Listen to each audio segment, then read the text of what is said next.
اللہم وبحمدک وتبارک اسمک وتعالی جدک وجل ثناؤک ولا الہ غیرک۔ پھر اللہ اکبر بولے، نماز میں جو درود ابراہیم پڑھتے درود ابراہیم پڑھے، پھر اللہ اکبر کے ساتھ ہی میت کے لیے مغفرت کی دعا کرتے، پھر اللہ اکبر کے ساتھ سلام پھیرتے۔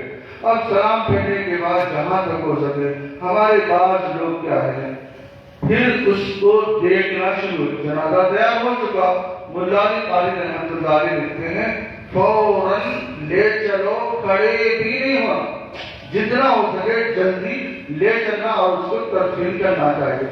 یہاں گھر میں الگ دیکھ لیں، پھر جنازے کے بعد الگ دیکھ لیں، پھر کیا کریں قبر میں اتارنے کے بعد پھر دیکھ لیں، جبکہ یہ دیکھنا فرض نہیں، واجب نہیں، سنت بھی نہیں۔ سمجھے، پہلے دیکھنا ہے تو پہلے دیکھ لینا چاہیے تھا، نماز کے بعد تاخیر ہو جاتی، نہیں دیکھنا چاہیے، جتنا ہو سکے جلدی کرنا۔ اب جنازے کی نماز پڑھی جا رہی ہے، آپ حضرات خاص طور سے دیکھیے، میں وہ جنازے کی نماز پڑھتا ہوں اللہ کے لیے دعا، میت کے لیے مغفرت کے لیے دعا۔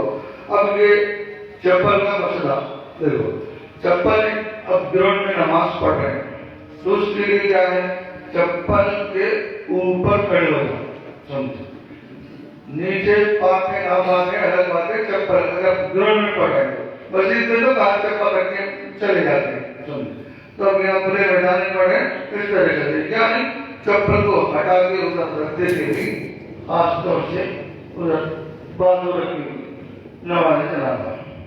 اب تک نماز جنازہ ہو رہی ہے، آپ حضرات غور سے دیکھیں،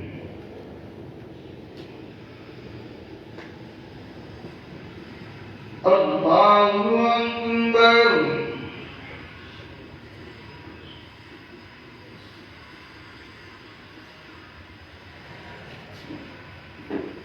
اللہ اکبر،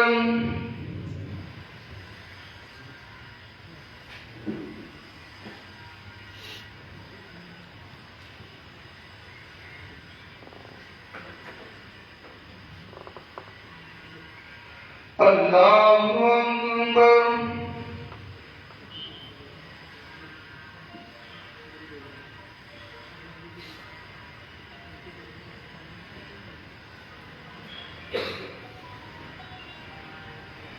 اللہ اکبر، السلام علیکم ورحمۃ اللہ، السلام علیکم ورحمۃ اللہ۔ جنازے کی نماز ہو گئی، اب جنازے کی نماز ہونے کے بعد لے چلنا ہے، تو سر سامنے ہو، پیر پیچھے ہو، اس طریقے سے لے چلنا چاہیے۔ بعض لوگ جنازے کی نماز میں پڑھتے وقت اللہ اکبر بولتے ایسا منڈی اٹھاتے ہیں، منڈی اٹھانا اس میں نماز میں نہیں ہے، جہاں تک ہو سکے اس کو لے جانا۔ تو غسل ایک، کفن دو، جنازہ تین، اس کے بعد دفن کرنا ہے۔ دفن کرتے وقت اسی طرح سے یاد رکھیں، عام طور پر ایک سنت بلکہ قرآن واجب کرنے کا، وہ کیا، اب مثال سے دفن یہ اس کو نیچے ڈالیے، نیچے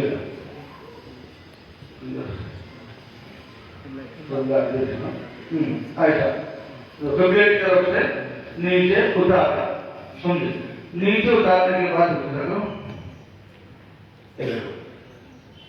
ایسا کرنا سنت ہے، بلکہ بعض فقہاء نے اس کو واجب کرنے کا، سنت موقع تو ہے۔ عام طور پر کیا کر رہے ہیں لوگ، قبر میں رکھنے کے بعد یہ تھوڑا منڈی اس طرح سے چہرہ کر دیں، پورا چہرہ قبلے کی طرف ہونا سنت ہے۔ اب پورا چہرہ قبلے کی طرف کب ہوگا، جبکہ باڑی اٹھائیں۔ اب اس کے لیے آسان طریقہ آپ لوگ بھی قبر کھولنے والے کو بتائیے۔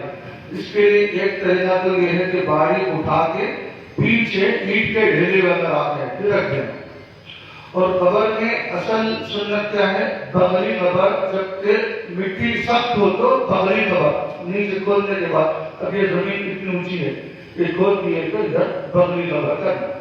بغلی قبر کرنے کے بعد دیکھو یہ جو زمین کا نیچے حصہ تھوڑا ڈاؤن کرو، یہاں سے لے کر یہاں تک اتنا حصہ خبر کھولنے والوں کو بولنا پیسہ آپ تھوڑا ڈاؤن کر دیجیے، تو ڈاؤن کرتا، اور ڈاؤن کرنے سے فائدہ یہ ہوتا ہم لوگوں کو ایسا اٹھانے کی ضرورت نہیں پڑتی، آسانی سے مسجد ڈاؤن ہو جاتی اور چھوٹے چھوٹے اینٹ لگائے کبھی پورا چہرہ قبلے کی طرف ہو جائے گا، وہ سنت ادا ہو جائے گا اس طریقے سے۔ اور یہ اندر اتارنے کے بعد ڈھیلے لگنا اس طرح سے، ہاں اس کی ڈھیلے لگنا۔ اب بات کریں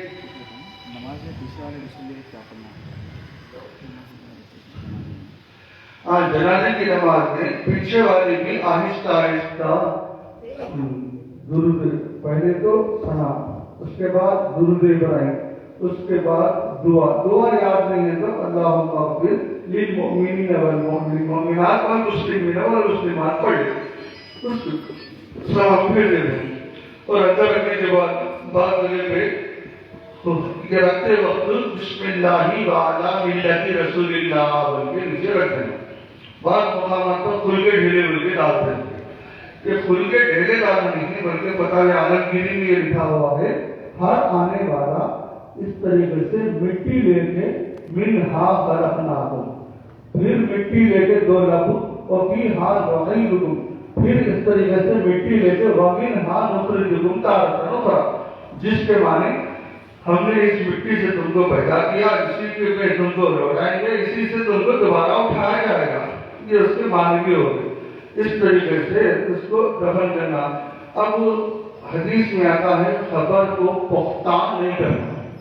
عام طور پر لوگ شہروں میں دیہاتوں میں خبر کو پکی کر رہے ہیں، خبر کو پختہ کر رہے ہیں، جبکہ پختہ نہیں کرنا کا مطلب اندر بھی پختہ نہیں کرنا، باہر بھی، اندر پتھر لگانے کے بجائے چکلا لگانا۔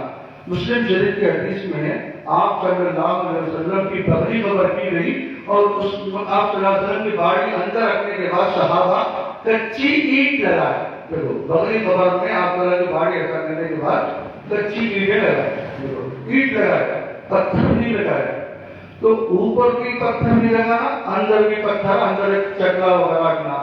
اور ایک طریقہ یہ ہے کہ اس طریقے سے کھولنے کے بعد اندر صندوق نما ڈبہ کھول دیے، جہاں پر بغلی خبر نہیں کر سکتے اس کے اوپر بھی چکلا رکھ کے رکھتے، ایک اور طریقہ ہے، دو طریقے سے کر سکتے۔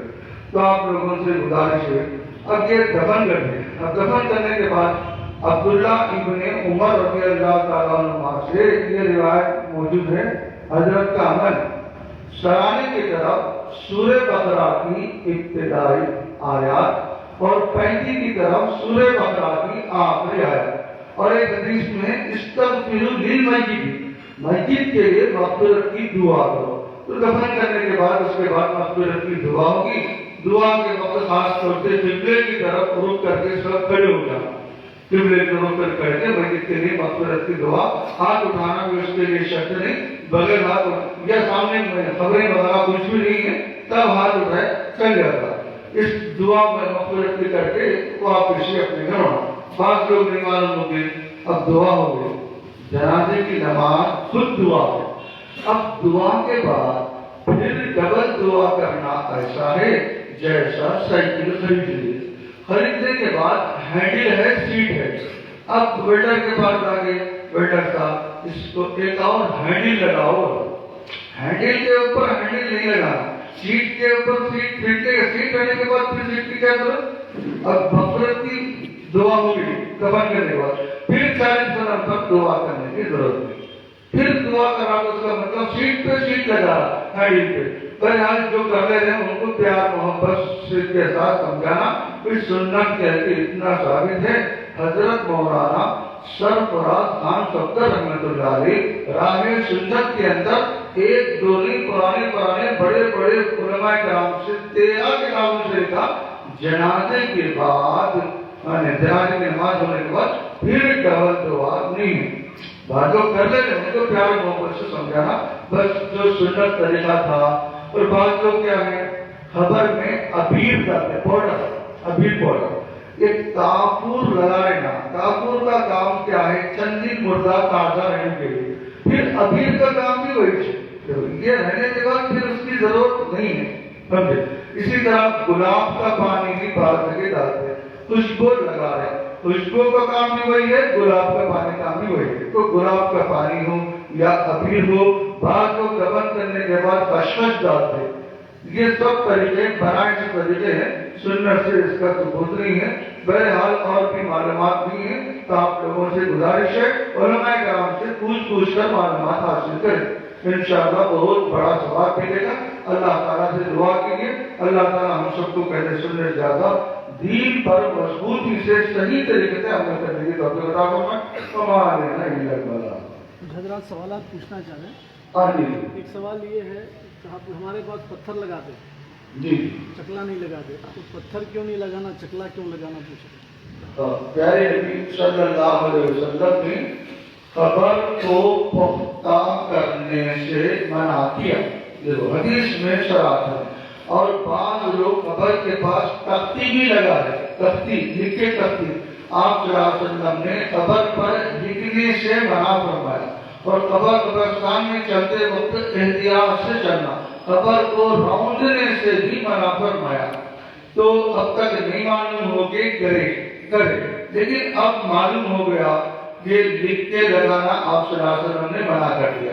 قبر کو پختہ نہیں کرنا، وہ تو قبر کے اندر بھی پختہ نہیں کرنا، جیسے کہ مسلم شریف حدیث کی کتاب کے حوالے سے میں نے بتایا، پیارے نبی صلی اللہ علیہ وسلم کی قبر مبارک جب کے اندر کچی اینٹ لگائی گئی ہوتے ہیں، دیکھو پتھر نہیں لگایا گیا، جو پتھر کی جو چیز ہے پختہ وہ چیز نہیں بلکہ کچی اینٹ لگائی، اینٹ کیا ہے؟ پھٹ جاتی ہے، کچی رہتی ہے، پتھر کیا ہے؟ مضبوط پختہ رہتا ہے۔ تو پتھر نہیں لگانا، تختی نہیں لگانا، یہ چیزیں ثابت نہیں ہیں، اس سے آپ صلی اللہ علیہ وسلم نے خاص طور سے منع کر دیا ہے۔ اور پھر جتنا ہو سکے جلدی سے جلدی ایصال ثواب کرنا۔ حدیث میں آتا ہے مردہ قبر میں ایسا ہوتا ہے جیسا کہ ڈوبتا ہوا انسان۔ اب آپ لوگ بولو، ڈوبتے ہوئے انسان کو فوراً جا کے نکالتے یا 3 دن کے بعد؟ ارے بولو، فوراً نکالتے، 3 دن کے بعد کہے گی نکل رہے۔ ارے کہاں جا رہا ہو؟ تو میرے ابا کو پولیس والے پکڑنے کے لیے گئے، ان کو چھڑانے کے لیے 3 دن کے بعد نکل رہا۔ تو کیا ہوتے ہیں؟ ارے بھولے پاگل بیوقوف دیوانے، تو ابا سے محبت نہیں ہے تیرے کو، فوراً چھڑانے کی کارروائی کرتے، فوری طور پر ایصال ثواب کرنا۔ جیسے پیارے نبی صلی اللہ علیہ وسلم کے پاس حضرت سعد رضی اللہ عنہ آئے اور آ کر کہنے لگے یا رسول اللہ میری والدہ کا انتقال ہوا، میں موجود نہیں تھا، افضل چیز کیا کروں؟ تو آپ صلی اللہ علیہ وسلم نے پانی فرمایا، کھانا نہیں بولے، کیا بولے؟ پانی۔ تو پانی سے بہتر ہے، افضل ہے۔ تو حضرت سعد رضی اللہ عنہ دعا بولی بھدوائے اور فرمایا ہاتھی امی ساتھی، یہ ساتھ کی اماں کے واسطے بالکل ثواب جاریہ ہے۔ جب تک لوگ پانی پیتے رہیں گے تب تک ثواب ملتا رہے گا۔ تو ایسے طریقوں سے ہم بھی جلدی دیر نہیں، جہاں 40 دن کا انتظار نہ کریں، اسی طرح 6 مہینے کا انتظار، 10 دن کا انتظار، 3 دن کا انتظار نہ کریں، بلکہ جتنا جلدی ہو سکے ایصال ثواب جاریہ کریں۔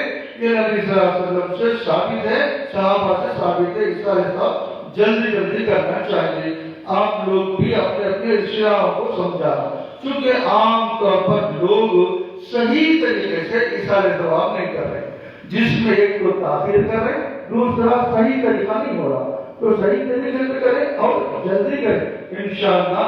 مردے کے بارے میں آپ سن لیے، قبر میں ایسا ہوتا ہے جیسا کہ ڈوبتا ہوا انسان، ڈوبتے ہوئے انسان کو جتنا ہو سکے فوراً جلدی نکالنے کی کوشش کرتے، 3 دن تک، 10 دن تک، 40 دن تک تو دعا کر جاتا ہے، تو جلدی کی ایصال ثواب پہنچا ہے تو قبر میں سکون ملتا ہے اس کو۔ اس لیے آپ لوگ بھی اپنے رشتہ داروں کو بتائیں ایصال ثواب کرنا ہے، لیکن جلدی کرنا ہے، بہتر افضل طریقے سے۔ تو اللہ تعالیٰ ہم کو دین کی صحیح سمجھ عطا فرمائے۔ لہراتے ہیں، کفناتے ہیں، اس کے بعد سینے کے اوپر عبیر ڈال کر